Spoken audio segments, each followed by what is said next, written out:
Recorded live from the floor of the North American Honeybee Expo, it's Beekeeping Today podcast presented by Better Bee. I'm Jeff Ott. And I'm Becky Masterman. Hey, Jeff, let's talk to some beekeepers. Let's do it. Becky, how are you doing? Are you kidding? This is the first day of the North American Honeybee Expo. I'm so happy and excited to be here. Like a child in a candy store. Something like that, yes, like a beekeeper in the biggest vendor exposition I've ever seen. It's amazing. It really is amazing. Jeff, how are you doing? I heard it's your birthday today. Who told you that? Yes, it's my birthday today. I can't believe everybody got together just for your birthday. It's pretty amazing. The whole bee industry got together. It's like the kickoff day for this conference is the same day as your birthday. It doesn't get much better than that, right? No, it doesn't. And I can't wait to go around and talk to all the vendors and remind them that it is my birthday. I hope you brought like a really big suitcase to take all your birthday gifts home in. I'm renting a U-Haul. There you go. Well, let's see if we can find some people to talk to and find out what they're doing here at the show. Sounds great. Hey, Becky, our first victim. Our first guest on Thursday, January 2nd, the first day of the show, is Heather Mincer from Yes Honey. Yes, honey. This is so exciting. Thank you for stopping by, Heather. And Heather, you brought treats. I sure did. But before we get to what they are, Okay. could you please tell us where Yes Honey is and what you're doing with Yes Honey? Yes. So, yes, honey. We use that phrase a lot, but I won't be redundant. So we are located in Missouri in the Ozarks near Springfield. Fantastic. Yes. And are you a beekeeping operation or are you a Yes Honey operation? Well, we're both. You are? Actually. Okay. Yes. We moonlight as beekeepers, but we are actually also a chicken farm. We pasture raise chicken. Fantastic. And we have Yes Honey as well. Okay, now let's tell our listeners what Yes Honey is. Okay, so Yes Other than Honey. an order or a reply. There's something Yes, that Jeff, what you say Jeff to your says wife a lot every at time home, she right? asks you a question. Yes. Yes Honey is a honey sweetened soda alternative company. We use all U.S. produced honey, mainly honey from the Midwest. And we just have an alternative to sodas with corn syrup, sugar, and stevia. Nice. Fantastic. So what came first, the moonlight beekeeping or the soda? The beekeeping came first, All right. yes. Nice. And so you had a bunch of honey. You wanted to do something different with it, and you decided mixing it into sodas, or how did this happen? Yeah, so I'm a crunchy mom, if you're familiar with that term. Do you know what that term is, Not familiar Jeff? with that term. Okay. So a crunchy mom is a healthy mom, basically. She doesn't do corn syrups or just tries to be healthy. All right. So we had already switched over, previous to being beekeepers, we had switched over all of our sugars to honey. Impressive. Maple syrup and honey. Nice. And so my husband liked to drink that iced tea in the store that comes in the big container. It's full of sugar and then a little bit of flavor. Yeah. So I thought, well, why can we not, I'll brew the tea and then I'll put honey in it and we'll make a honey sweetened tea that way. Okay. So that was kind of the inception of it. The other aspect of the company is that my son and I were both diagnosed with alpha-gal, which is an allergy to red meat. Okay. How does that relate to this? Here it comes. Yeah, I know, right? So commercially produced sugar can be processed with bone char. Oh, wow. And so that can be a challenge for people with alpha-gal because it could cause reaction or stomach issues. Interesting. And so our goal was also to be an allergy-friendly company that people that have allergies, gluten allergy, artificial dyes, colors, flavors, things like that could enjoy our products. Do you have a website? We do. It is yeshoneybrand, brand.com. Very good. Yeah. And I'm looking at a can of strawberry and a can of sweet apple. How many flavors do you have? We have 5 flavors in all. We have 3 non-caffeinated, so the strawberry, apple, and watermelon. Okay. We have 2 caffeinated, berry and peach. Ah, very good. Yes. Well, thank you, Heather, for stopping by and Absolutely. enjoy the show. This is your first year at the show? This is our first year. No, yeah, we're it's- so excited. They just opened the doors, so Strap in. Yeah. Because it's going to get a bumpy ride. Heather, gonna be do you know busy. your booth number? We are booth 835. 835. Yes, okay. honey. Fantastic. Yes. Thank you very much. Have a great show. We'll talk to you soon, I'm Thanks sure. so much for having me. Hey, everybody. Sitting with us now is Kurt Hadley from Field Watch. Kurt, well, first of all, welcome to the North American Honeybee Expo and stopping by our booth here at booth 608. Thank you so much. It's a pleasure to be here. Field Watch, you're trying to protect our bees, aren't you, Kurt? Well, we absolutely are trying to protect bees. So Field Watch is the nonprofit behind the Bee Check Registry as well as the Drift Watch Registry. So a lot of people may not be aware of what those registries are. So I may just take a few quick minutes and help people understand exactly what the Bee Check Registry is. Sure. Sounds good. So as of today, the Bee Check Registry is in 26 U.S. states, also, of all places, Washington, D.C., and one Canadian province in Saskatchewan. So what the Bee Check Registry is a free and voluntary place for beekeepers to map and identify where their hives are, but the real benefit of mapping those hives is such that pesticide applicators in every state or area that uses the registry looks at those maps and makes better decisions when they go out to apply any type of pesticide in their daily work. I think they have to look at the map if they're in Minnesota. Is that correct? So I'll be honest, because we're now in so many states, I'm not that familiar with all of the regulations. I know in particular that in Iowa, there is a regulation that pesticide applicators have to be aware of where those beehives are located. Minnesota may, so I may have to go back and do my homework. This wasn't a test, Kurt, but it does show how powerful the website can be and how powerful registration can be to protect your hives. Yeah, and that's absolutely the case, right? I mean, one of the things that we tell people all the time is pesticide applicators want to be good neighbors. They want to do the right thing. Whether it's a sensitive crop or whether it's a beehive, they want to know where those are at. And many times, not always, and it's not a requirement, but pesticide applicators will reach out and they will contact beekeepers. They will contact crop producers and say, hey, this is what I've got planned for tomorrow. How can we work better together? How can we be better neighbors? And at the end of the day, that's really what it's all about. It's a communication platform. So, yeah, what is your website name? So it's very, very simple. You can go to fieldwatch.com. You can go to driftwatch.org. You can go to beecheck.org. And all of them will take you basically to the exact same place. Field Watch is the landing page and tells you all about who we are, what we do, who supports us, where our funding comes from. But the registry pages will also take you directly to the maps. All right.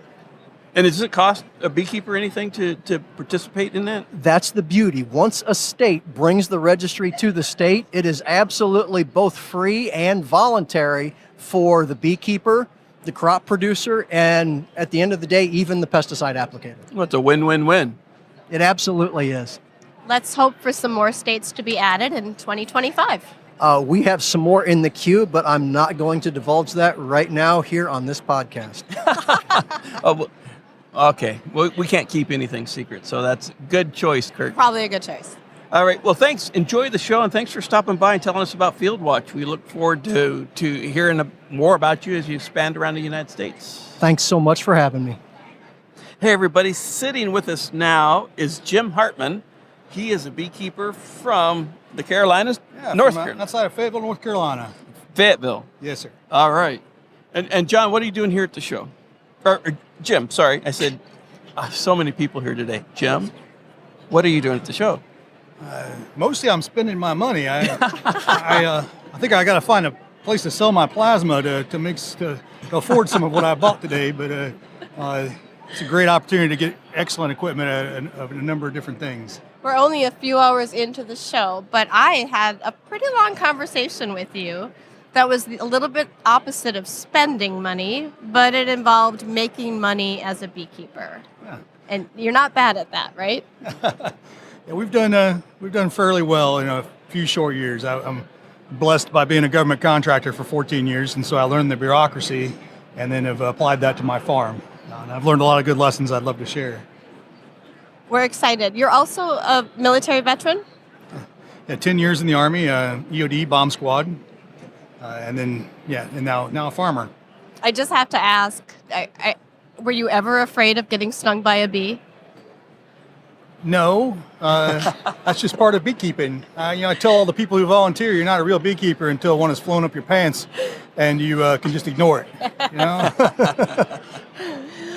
So, what we did talk about, and I think let's just tease it a little bit, but you have successfully used government programs to benefit your business. And you also have shared that not a lot of beekeepers are taking advantage of these programs. Yeah, to quickly name some that I would love to see more people using is the USDA Climate Smart Agriculture Partnerships, the USDA Climate Smart Enhancements and Bundles, and then we've done real well with the Workforce Innovation Opportunity Act funding to help offset the cost of labor and get some actually free folks come out to work on the farm for me. We've also done real well with the National Farm Workers Jobs Program, both upskilling my current employees and getting new folks in.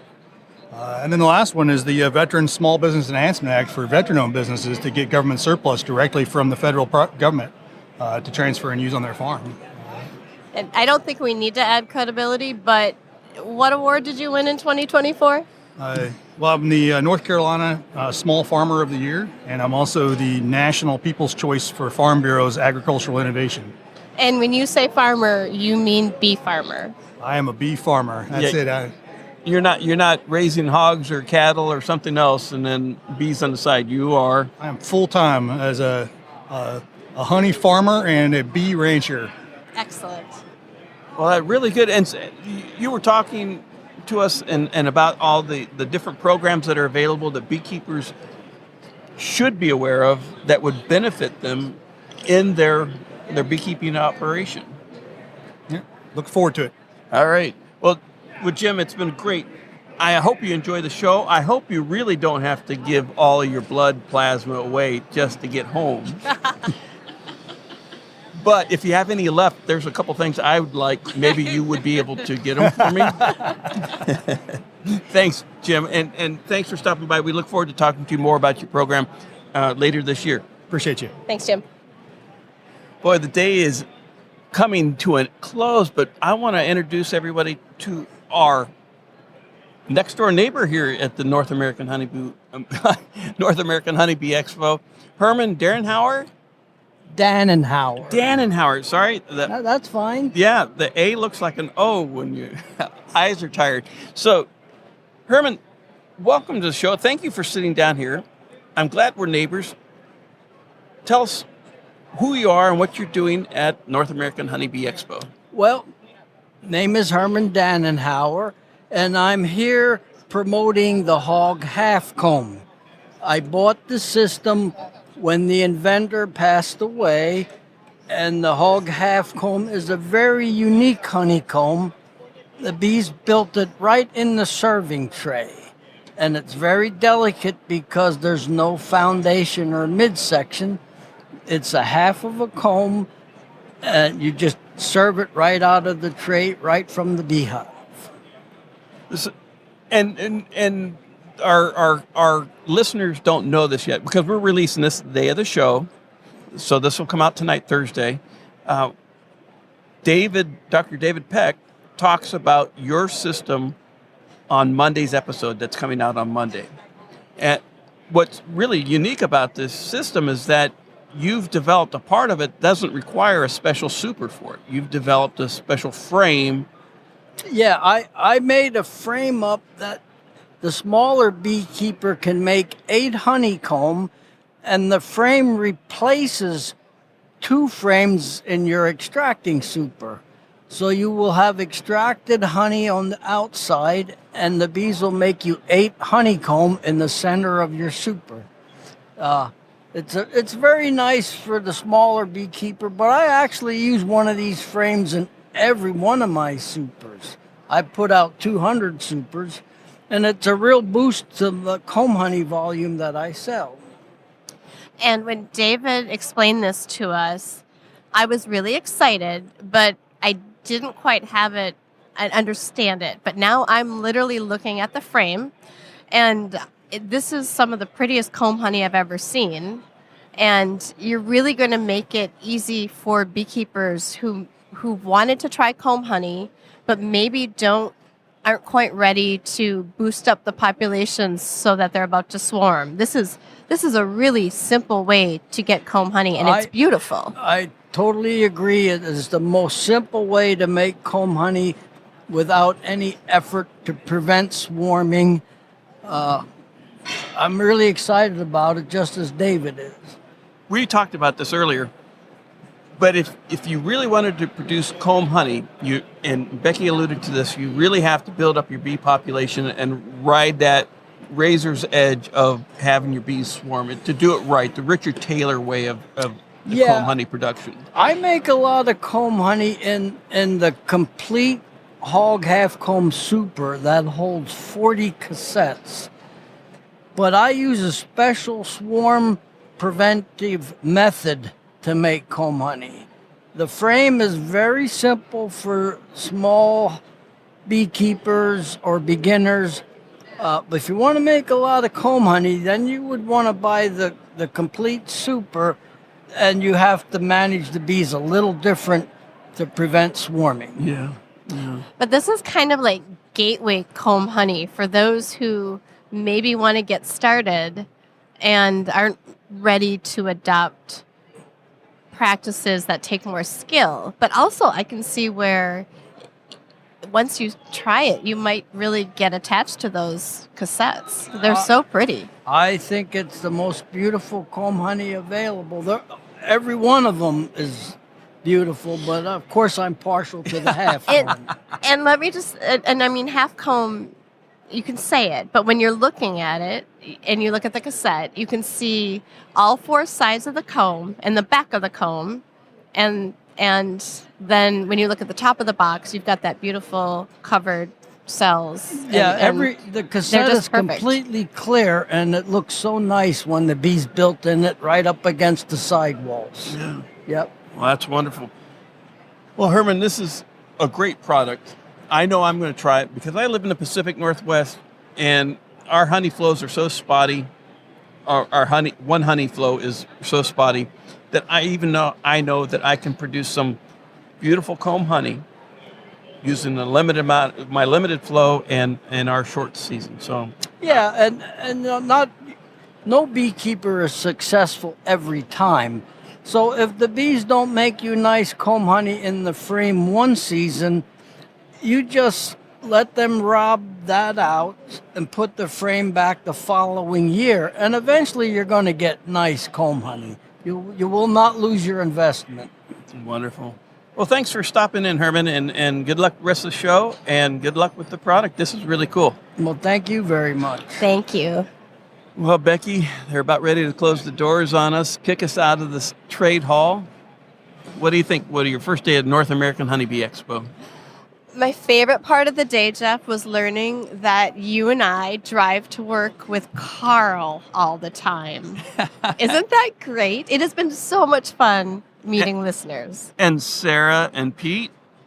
Sarah and Pete, lovely, lovely. I mean, we just have met some great people that love bees. Yeah, and everyone come up and says, it's great to put a face to a name or face to a voice, and it's nice to actually see people who listen to the show and have them say hi. So it's been a great first day. Yes, no complaints here. We're going to be producing these every day of the show, as long as we can talk and put two words together. And folks, if you're at the show, make sure you stop by and say hi. And we're also getting listener openers from folks too. So look forward to seeing everybody. Booth 608. See you tomorrow.